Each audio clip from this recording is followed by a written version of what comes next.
Well,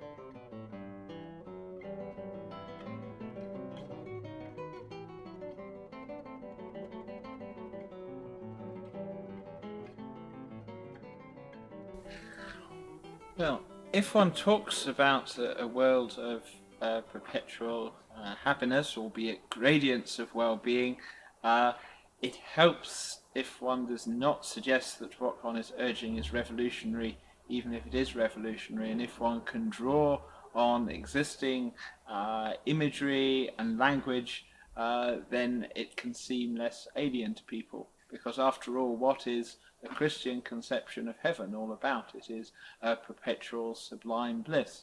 Now, as you probably gathered, I don't have any religious leanings, but simply because God doesn't or may not exist, let's phrase it diplomatically, doesn't mean to say that we can't aim to build an approximation of heaven. And so, yes, I will sometimes use terms like naturalisation of heaven or paradise engineering, combining notions of ideal life, paradise, with the stress, with something like the engineering to convey how this isn't going to happen by beautiful thoughts and noble deeds alone, that we're actually going to have to address the biological roots of suffering.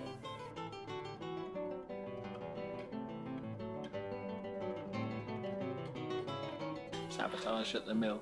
This is back to the notion of the so-called hedonic treadmill, that if it is possible, as seems likely, we can use genetic engineering to calibrate the level of subjective well-being. We can recalibrate our set points so that they are far more exalted than was the case in the ancestral environment of adaptation back on the African savannah. It's worth asking, why do these extraordinarily nasty states such as depression, jealousy, anxiety exist? Essentially because they helped our genes lead more copies of themselves in the ancestral environment. In the case of depression or low mood, this is just one example, that it is adaptive for vulnerable naked apes to live in tribal groupings. Nonetheless, within the tribe, there are going to be alphas, betas, and deltas, and if a delta male were tempted to challenge the alpha male to sleep with his wife and do anything like that, the delta might get severely mauled, driven out of the tribe, which would be lethal. And it's been suggested by evolutionary biologists that depression is the internalized correlate of the losing subroutine. And if you look at depressive people, they tend to be cowed and submissive. It's associated with subordinate behavior. And one of the consequences in future, if we do decide we want to phase out depression and low mood, it will lead to a society probably of much more active citizens, which is turning one objection against a super happy world on its head. It's sometimes said that if we were all happy, we would be vulnerable to manipulation by the ruling elites. We would just be, lotus eaters, so to speak. But in practice, you're far more likely to get active citizens if you are naturally a happy, vibrant, unsubmissive person. Now, clearly there will be a different sociological dynamics if you don't have people who have internalized this subordinate depressive behavior. But yeah, the problems of a society in which everyone is invincibly happy are very different from problems of a society where many people suffer from low mood. And that was the example of the evolutionary origins of depression. I think the evolutionary origins of jealousy are perhaps more obvious, that anyone who was laid back about his neighbour sleeping with his wife, well, he wasn't the person who passed on his genes to the next generation. And though I mentioned earlier about the possibility of retaining the functional analogues of some of our nastier Darwinian emotions, like low mood or anxiety, I can't really see any any sense in retaining even the functional analogue of something like jealousy. I mean, why? What possible useful purpose does jealousy serve other than its tendency to promote the inclusive fitness of our genes?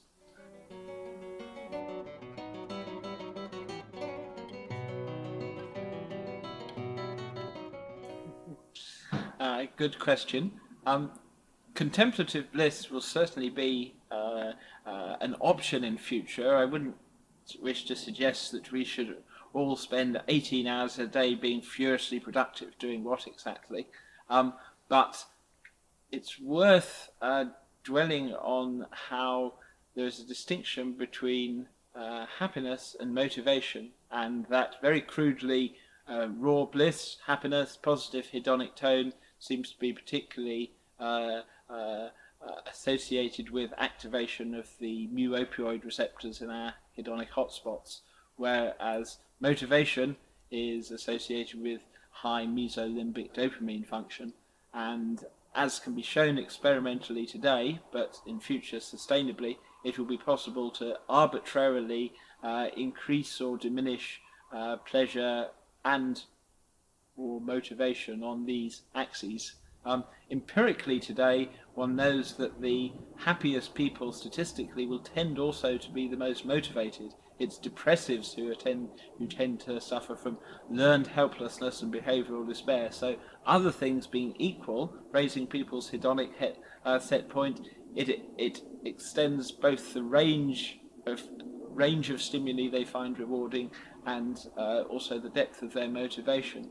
So rather than living in a stagnant society in which people don't want to do anything, other things being equal, a society in which people are naturally super happy, they will frequently want to seek out new and variegated stimuli, and this makes getting stuck in a rut less likely for the individual and also for civilization as a whole, other things being equal.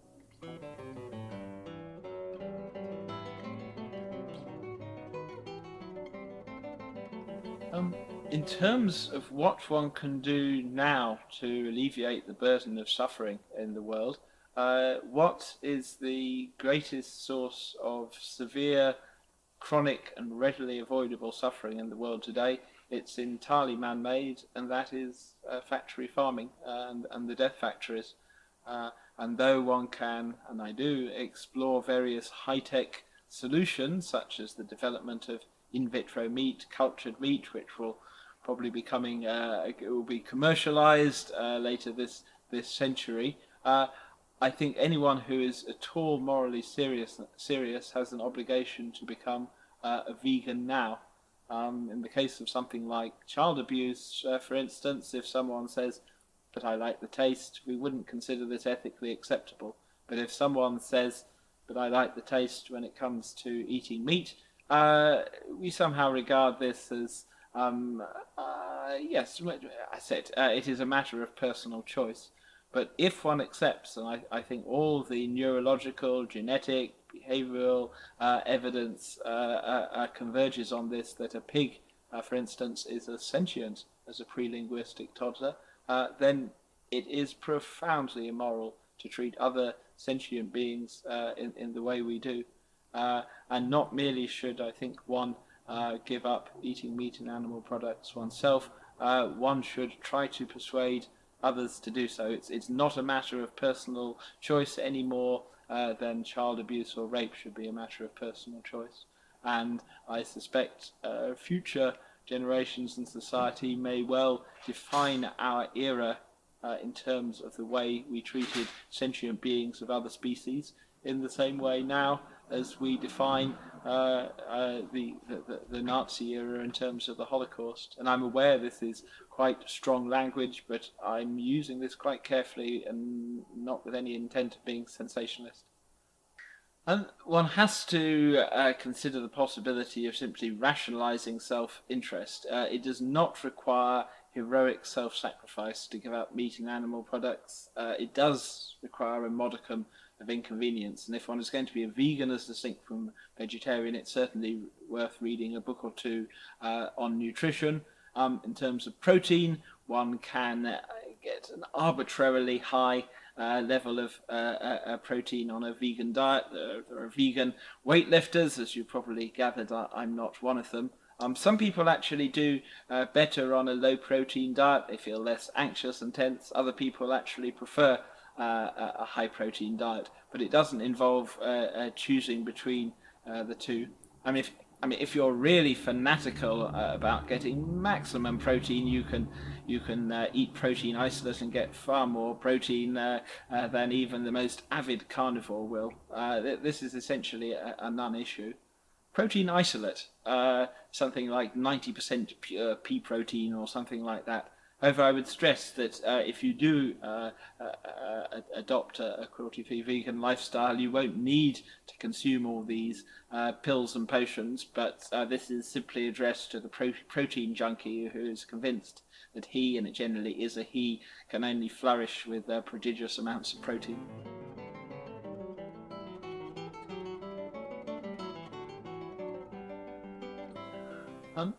It would be nice if one could report that today there are wonder drugs one could take that would radically enrich one's subjective quality of life. Unfortunately, a reliable wonder drug that does this for everyone doesn't yet exist. It's a matter of stopgaps. The problems of recreational street drugs are well known.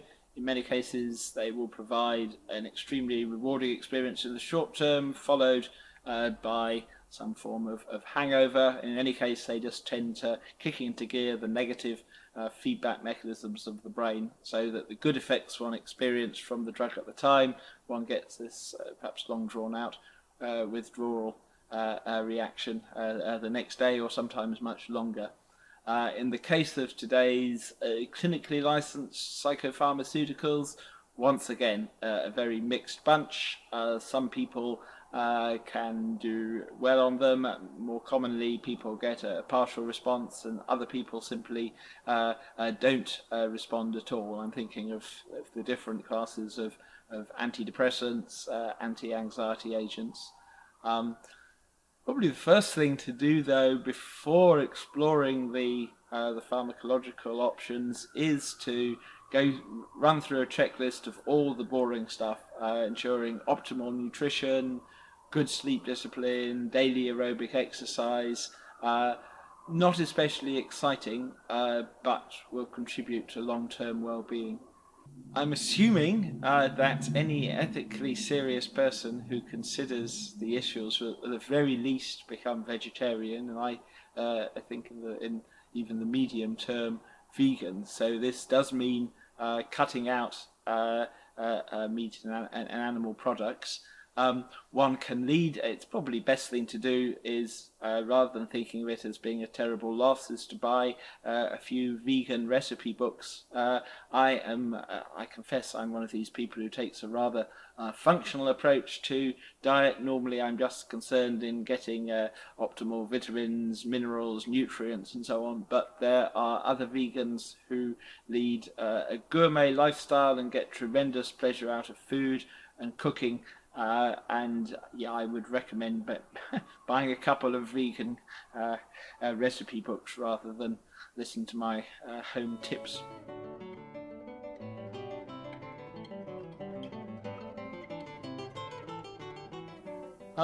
Brave New World. This is a reaction many people will have to the prospect of phasing out suffering.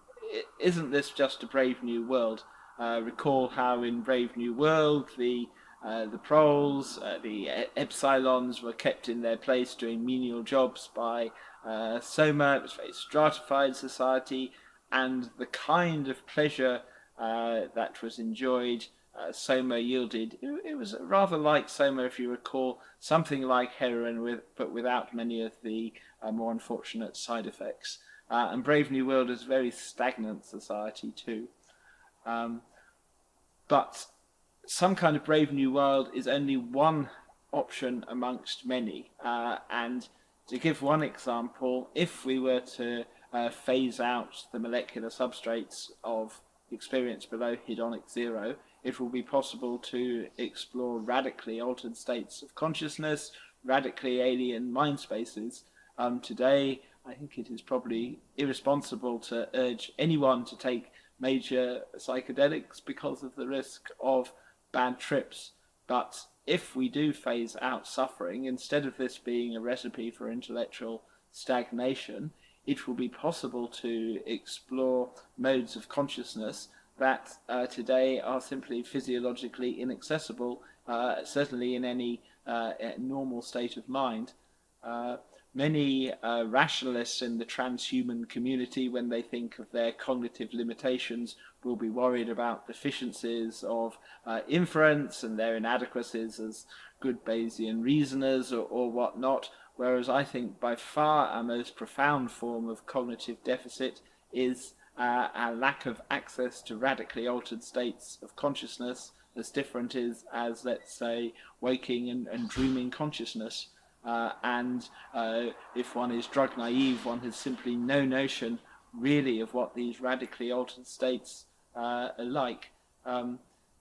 Consider, for instance, imagine a community of congenitally blind people, and one member of the tribe takes this drug that yields visual experience. It clearly can't create a visual apparatus of nothing but visual experience, and the tribe member is astonished and amazed. He hasn't language to communicate what he's discovered. Perhaps he babbles about the inexpressible or the mystical, and the elders of the tribe, the super rationalists, are rather unimpressed. This radically altered state doesn't seem to confer reasoning abilities or greater sensory discrimination, and so they write off the babblings of this drug-deluded fool. But actually it's the drug-deluded fool that has stumbled on a profound discovery, even though he or she can't possibly have glimpsed its implications. And likewise, I would say we are in a position analogous to this tribe of congenitally blind people. We don't even have privative words to actually describe the state spaces of consciousness that are lacking.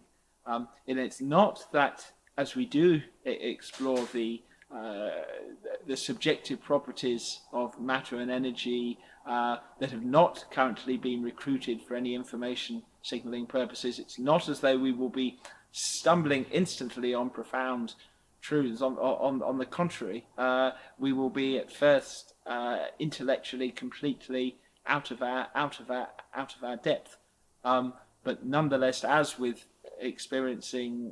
undergoing visual experience for the first time, eventually I think we are post-human superintelligence is going to navigate these alien state spaces of consciousness, and full spectrum superintelligence will entail fluency in multiple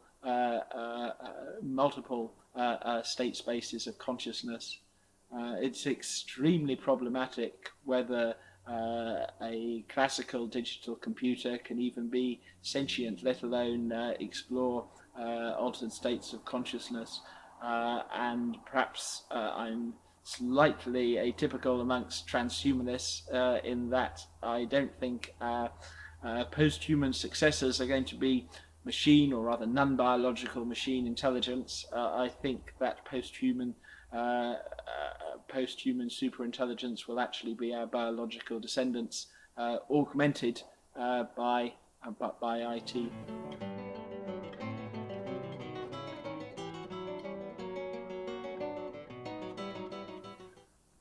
Fortunately, I don't think there's going to be this kind of trade-off, because today the roots of heaven and hell lie deep within the limbic system, and these, crudely the pleasure centers, for instance, you get projections into the neocortex. And once we understand the basis of hedonic tone and how to arbitrarily enrich or diminish it, then it's possible to paint, crudely speaking, any radically alien state space we explore with a positive hedonic valence. That doesn't sound particularly enchanting. It just guarantees that however strange, outlandish the nature of the experience that is disclosed, it will be sublime. Whereas today, unfortunately, given the nature of psychedelics, that unless you make sure you take a euphoriant, there is always the possibility of a bad trip.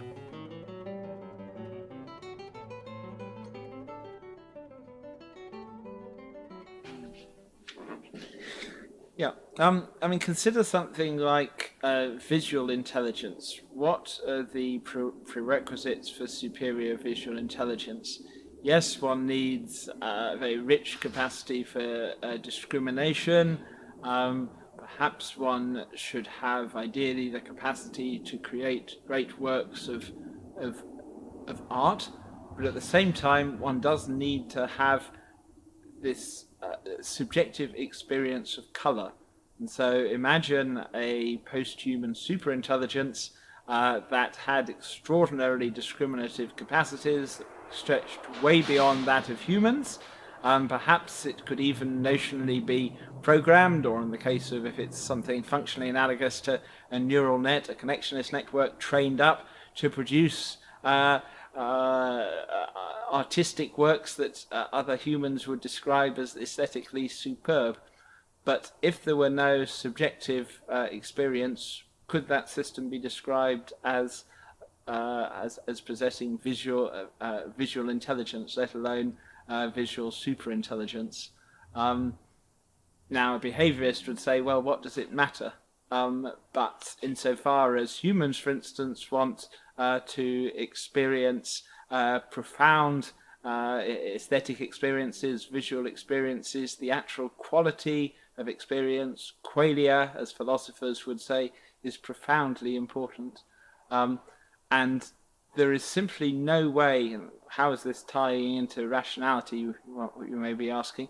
There is simply no way that someone who is congenitally blind can go on in virtue of his or her superior reasoning processes to infer what the subjective experience of vision, visual experience, landscape, sunsets, great works of art is like, purely on the basis of his or her capacity to churn out inferences. Having the raw experiences and relevant semantic primitives is critical. And I suspect post-humans are going to be hyper-rational in sense on the basis of sense modalities and experience modalities that haven't even been invented today. I mean, one could ask, what is it like to be a hyper-intelligent bat? Yes, in one sense, it will involve echolocation in the form that bats undergo today, but nonetheless, the conceptual scheme, the dominant conceptual scheme that emerges out of a hyper-intelligent bat, an intelligent bat civilization, would be, profoundly alien in many ways. And yes, from our perspective as humans who can't echolocate, let alone imagine what the conceptual scheme of an advanced civilization of echolocatory beings would be like, no amount of reasoning and logical inference can tell us what this would involve. So I think it's important both to enrich our capacity, our serial depth of thought, but also to expand our range of experiences so that we can have a conceptual scheme that extends way beyond, in terms of raw experience, anything that is accessible today.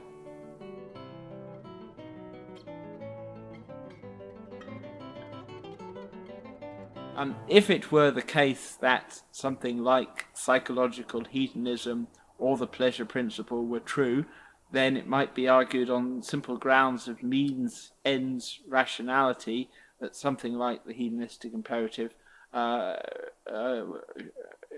the case. And if a lot of the time what we are really doing is trying to enhance our own subjective well-being, and if rationality is defined in terms of ability to achieve one's goals in the most efficient way, then biological reward enhancements are dictated by means, ends, rationality alone, and not on the basis of any ethical principle.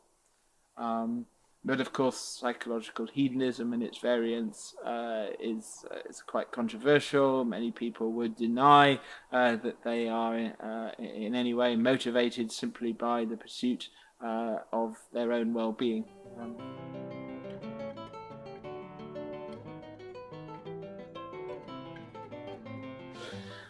If one looks at the historical track record of attempts at utopia, time and again things can go horribly wrong, and therefore if one does take seriously the idea that we have got this ethical obligation to phase out suffering, what could go wrong? A rather facile and simplistic answer, but I'm still going to give it first of all, is that if one does phase out the biological substrates of suffering, then the actual meaning of what it is to go wrong changes. That whereas in the case of environmental utopias, social utopias, in the past, if they have failed, they've frequently ended up causing more suffering. If we do actually change our biological architecture, then we can, in principle, make suffering impossible. So, although one can have the functional analogues of things going wrong, they won't go wrong in the same way as they did before. Nonetheless, there are other possible options to consider. One is that we would find ourselves trapped in a very suboptimal utopia, perhaps the functional equivalent of wireheading, and as a result of getting trapped in this local minimum, we didn't go on to explore perhaps some of the richest states of consciousness or the most sublime states of well-being that would be feasible after a lot of work. There are other possible pitfalls too. The danger certainly of abandoning ourselves to any of the more contemplative forms of well-being is that we would not check out the rest of our galaxy and assume responsibility, if need be, for our entire Hubble volume, our cosmological horizon. Now, this is clearly looking into the far future, and it may well be the case that that we are alone in our Hubble volume, but we don't know this. And as long as there is the possibility that there are suffering sentient beings elsewhere, I think humans or our successors have a responsibility to look after the accessible cosmos.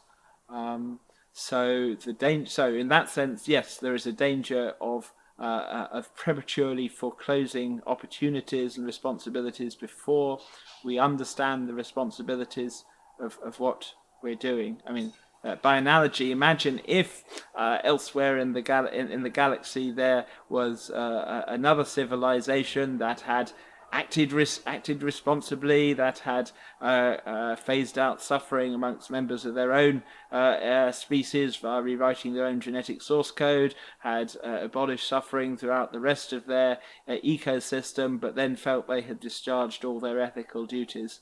And a result of prematurely concluding that they were alone in the galaxy, they by default had allowed all the horrific sufferings of Darwinian life on Earth for the past 540 odd billion years. I hasten to add that I don't think this is likely to be the case, but astrophysicists are still uncertain as to whether life is actually likely within our Hubble volume. I mean, it may well be that the principle of mediocrity dictates that we are alone, in the sense that we don't yet know the percentage of primordial life-supporting volumes where life arose more than once. I said that many people would say that life is probably common. We just don't know how to detect it yet. But yeah, we just don't know.